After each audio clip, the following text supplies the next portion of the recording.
Welcome back. I'm just going to start on this step back plate. I've just cut the rot out of that bit and going to tack that in.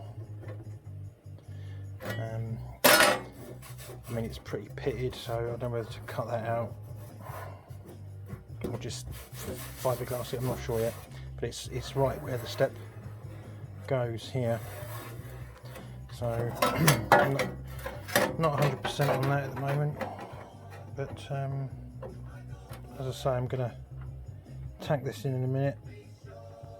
I then got to grind the heads off these, get them off, get this bit off, and then I'm going to get these off and then repair this bit, suss out what I'm going to do with that, because that would be fun.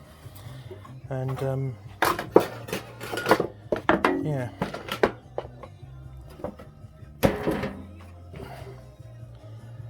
so I just buzzed it over a grinder and just taken off the blisters.